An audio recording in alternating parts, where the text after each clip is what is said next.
Hello everyone. इस drama का last episode शुरू करने से पहले मैं पायल महावर, क्यूट गर्ल, इंडियन के पॉप लवर और अपने सभी ऑडियंस को थैंक्स कहना चाहती हूँ उनके ब्यूटीफुल कमेंट्स के लिए और मुझे सपोर्ट करने के लिए। Thank you very much. So let's start the video. अगले दिन जिनान न्यूज़ देखती है कि मिस हान ने लू ग्रुप में वापसी कर ली है और बोयान ने उसे डायमंड रिंग भी गिफ्ट की है, जिसके बाद मिस हान सबके सामने बोयान को किस कर देती है। ये देखकर मीडिया उन दोनों को लवली कपल बताना शुरू कर देती है। इन सब से जिनान काफी ज्यादा हर्ट होती है। वहीं दूसरी ओर बोयान मिस हान से अपना हाथ छुड़वाता है और उससे कहता है कि हम दोनों के बीच में सिर्फ बिजनेस डील हुई है, किसी और चीज के बारे में सोचना भी मत।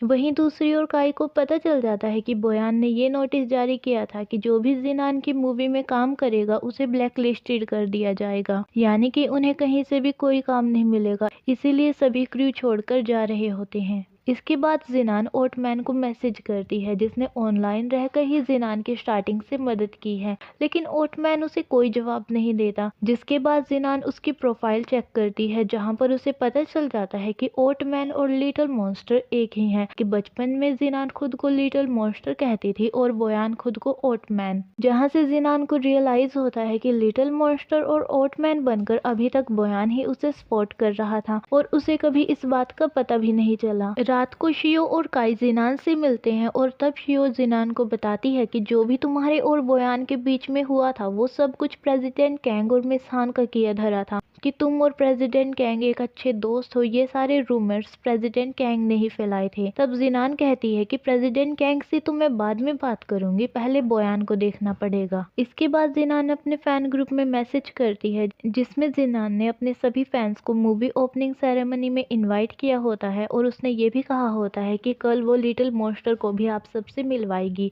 ये देखकर बोयान हैरान रह जाता है, क्योंकि लिटिल मॉन्स्टर तो वही था, तो जिनान किसको दिखाने वाली है। अगले दिन मूवी की ओपनिंग सेरेमनी होती है। वहां पर बहुत से रिपोर्टर्स और जिनान के कई सारे फैंस भी आए होते हैं। वहां पर बोयान को आया हुआ देखकर काई जिनान को इन्फॉर्म कर देता है। इसके बाद जिनान अपने सभी फैंस को कहती है कि आप सभी की सपोर्ट और प्यार के लिए थैंक यू, लेकिन आप सभी में से मेरा एक ऐसा फैन है जो मेरे लिए काफी ज्यादा स्पेशल है, क्योंकि जब मैंने नोवेल लिखनी शुरू ही की थी तब से वो मुझे सपोर्ट कर रहा है, मेरी मदद कर रहा है। अनफॉर्चुनेटली मैंने कभी उसे नहीं देखा, पर कुछ ही दिन पहले मुझे पता चला कि हम दोनों तो एक दूसरे को काफी अच्छे से जानते हैं। लिटिल मॉन्स्टर, क्या तुम अपना चेहरा दिखा सकते हो? मैं जानती हूँ तुम यहीं पर हो। तभी जिनान सभी के सामने लिटिल मॉन्स्टर को कॉल करती है, जिसकी वजह से बोयान के फोन से रिंग होने पर सभी फैंस उसकी ओर चले जाते हैं और उसे देखकर कहते हैं कि ये तो लू बोयान है। फिर जिनान बोयान से कहती है कि तुम सबसे बड़े झूठे हो बोयान, तुमने मुझे बताया क्यों नहीं? बोयान कहता है कि क्या ये जरूरी था? तुम तो प्रेसिडेंट कैंग के साथ काम करना चाहती थी। लेकिन जिनान कहती है कि हाँ, ये जरूरी था। तुम्हारे जाने के बाद मुझे रियलाइज हुआ कि तुम्हारे बिना मेरी कोई फैमिली नहीं है।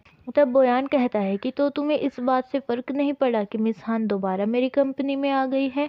तब जिनान कहती है कि मुझे फर्क इसलिए नहीं पड़ा क्योंकि मैं जानती हूँ कि तुम सिर्फ मुझसे प्यार करते हो। बोयान प्लीज मुझे माफ कर दो। ये सुनकर बोयान कहता है कि मैंने ठीक से नहीं सुना, तुमने क्या कहा? तब जिनान जोर से चिल्लाकर कहती है कि लो बोयान, मुझे माफ कर दो, मैं तुम्हारे बिना नहीं रह सकती। और वो सबके सामने उसे किस कर देती है। उन्हें किस करता हुआ देखकर शियो और काई भी एक दूसरे को किस करते हैं, लेकिन प्रेसिडेंट कैंग को काफी ज्यादा बुरा लगता है क्योंकि वो जिनान को प्रपोज करने के लिए आया था। वहीं दूसरी ओर मिस हान भी उन्हें देख लेती है और वो वहां से चली जाती है। इसके बाद जिनान प्रेसिडेंट कैंग से कहती है कि मैंने तुम्हें अपना दोस्त समझा, अपना बिजनेस पार्टनर समझा, लेकिन तुमने मेरे साथ ये सब कुछ क्यों किया? जिसके बाद प्रेसिडेंट कैंग जिनान से सॉरी कहता है और उसे कहता है कि मैं तुम्हारी और बोयान की लाइफ में कभी भी इंटरफियर नहीं करूंगा, और जिनान की लाइफ से हमेशा के लिए चला जाता है। वहीं दूसरी ओर मिस हान उदास होकर अकेली खड़ी होती है। तब शैन्यू उसे कहता है कि बोयान ने तुम्हें ब्लैक लिस्टेड नहीं किया है मिस हान, तुम अब भी अपना कैरियर कंटिन्यू कर सकती हो। तब मिस हान कहती है कि 4 साल पहले जब मैं कुछ नहीं थी, उस वक्त बोयान ने मेरे साथ कॉन्ट्रैक्ट साइन किया था। मैंने उसकी इमेज को बनाए रखने के लिए हार्ड वर्क किया, सिर्फ उसके लिए, पर पता नहीं क्यों उसके दिल में मेरे लिए कोई जगह ही नहीं है। क्यों वो मुझसे प्यार नहीं करता, सिर्फ उस जिनान से करता है? तब शैन्यू गुस्से में कहता है कि जब तुम परेशान थी तब किसने तुम्हारी हेल्प की थी? शूटिंग के दौरान जब तुम्हें चोट लगती थी तब कौन तुम्हारा ध्यान रखता था, लू बोयान या फिर मैं? तुम्हें हमेशा बोयान ही क्यों दिखता है? कभी तुमने मुझे नोटिस क्यों नहीं किया मिस हान? मैंने तुम्हारे लिए कितना कुछ किया है, फिर भी तुम मुझे इग्नोर करती रही। फिर शैन्यू खुद को शांत करते हुए कहता है कि मुझे यकीन है कि एक दिन वो मिस हान जरूर वापस आएगी, जो बहुत ही ज्यादा अच्छी है, जो बहुत ही मेहनती है। शैन्यू की ये सारी बात सुनकर मिस हान कहती है कि शैन्यू, मैं तुम्हें डिजर्व करने लायक नहीं हूँ। तब शैन्यू उसे कहता है कि मिस हान, मैं हमेशा तुम्हारे साथ रहूंगा, और वो उसे हक कर लेता है, जिसके बाद मिस हान भी उसके प्यार को एक्सेप्ट कर लेती है। अगले दिन बोयान अपने एल्डर्स को बताता है कि जिनान की मूवी का काम खत्म होने के बाद वो एक बड़ी सी वेडिंग सेरेमनी अरेंज करेगा। ये आइडिया जिनान के फादर को काफी ज्यादा पसंद आता है। 3 महीने बाद का टाइम दिखाया जाता है, जहाँ पर बोयान अपनी वेडिंग की प्रिपरेशन में लगा होता है और जिनान शूटिंग के काम में बिजी होती है। लेकिन बोयान अचानक से क्रू में जाकर जिनान को सरप्राइज करने का प्लान बनाता है और वो शैन्यू के साथ निकल पड़ता है। तभी हम देखते हैं कि रास्ते में 2 बच्चे बॉल से खेलते हुए जा रहे होते हैं, लेकिन बॉल छूटकर बोयान के कार के शीशे से टकराती है। ये देखकर शैन्यू ब्रेक लगाता है, लेकिन बोयान का सिर टकरा जाता है। जब जिनान घर पर आती है तब अंकल जू उसे बताते हैं कि बोयान के सिर पर चोट लगने की वजह से उसकी याददाश्त चली गई है। उसे पिछले कुछ महीने क्या हुआ था कुछ भी याद नहीं है। इसके बाद बोयान को देखकर जिनान उसे टच करने ही वाली होती है, लेकिन बोयान उसे रोक लेता है और कहता है कि तुम इतनी लेट क्यों हो गई? तुम अब मेरी वाइफ हो, इसलिए तुम्हें मेरे ही रूल्स फॉलो करने पड़ेंगे। जिनान सोचती है कि ये सब कुछ सुना हुआ सा लग रहा है। फिर बोयान कहता है कि अगर मैं कल बार में ठीक टाइम पर नहीं पहुंचता तो तुम्हें पता नहीं क्या हो जाता। लेकिन जिनान बोयान पर विश्वास नहीं करती और वो सोचती है कि ये जरूर एक्टिंग कर रहा है। जिसके बाद जिनान वही सब करने लग जाती है जो सब बार वाले एपिसोड के बाद हुआ था।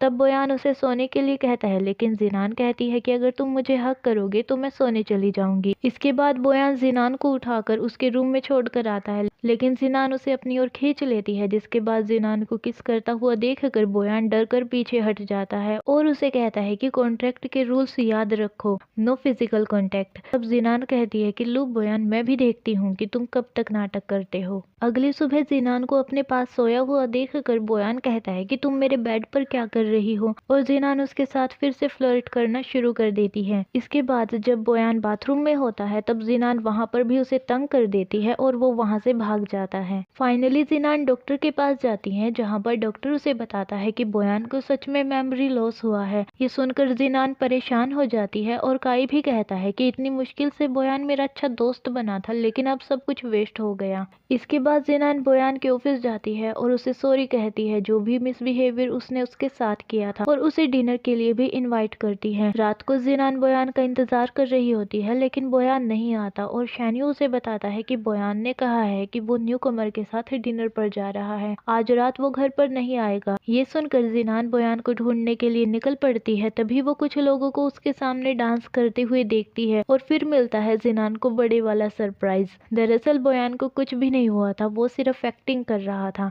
इसके बाद बोयान उसे मैरिज के लिए प्रपोज करता है और उसे किस करता है, जिसके बाद आसमान में कई सारे फायर क्रैकर्स चलते हैं। अगले दिन शैन्यू बोयान को रेजिग्नेशन लेटर दे देता है, जिसे देखकर बोयान कहता है कि क्या तुम सच में जाना चाहते हो? तब शैन्यू कहता है कि हाँ, मैंने डिसीजन ले लिया है। ये देखकर बोयान कहता है कि मेरी कंपनी में तुम्हारी पोजीशन हमेशा के लिए बरकरार रहेगी, तुम कभी भी आकर ज्वाइन कर सकते हो। वहीं दूसरी ओर हम मिस हान को देखते हैं जो यूएस जाने वाली थी। तब वो शैन्यू को देखकर सरप्राइज हो जाती है और उससे कहती है कि तो तुमने लू ग्रुप और लू बोयान को छोड़ दिया है? तब शैन्यू कहता है कि जब तुम छोड़ सकती हो तो मैं क्यों नहीं। दरअसल शैन्यू अब मिस हान के साथ यूएस शिफ्ट होने के लिए जा रहा था। वहीं दूसरी ओर हम देखते हैं कि शियो को बेस्ट एक्ट्रेस का अवार्ड मिलता है। तब शियो रिपोर्टर से कहती है कि मैं इस अवार्ड के लिए थैंक्स कहना चाहती हूँ अपने फ्रेंड जिनान को, और साथ में मैं स्पेशल थैंक्स कहना चाहती हूँ अपने बॉयफ्रेंड और अपने फ्यूचर हस्बैंड काई को। अपने बॉयफ्रेंड काई के बिना मैं ये अवार्ड कभी जीत ही नहीं पाती, उसने मुझे हमेशा सपोर्ट किया है। शियो की ये बात सुनकर काई काफी ज्यादा इमोशनल हो जाता है। वहीं दूसरी ओर जिनान बोयान को रूल्स बता रही होती है जो अब उसे शादी के बाद फॉलो करने थे, और यहाँ पर हमारा ये ड्रामा कंप्लीट हो जाता है। आपको लू बोयान और सू जिनान की स्टोरी कैसी लगी कमेंट करके जरूर बताना। Thank you.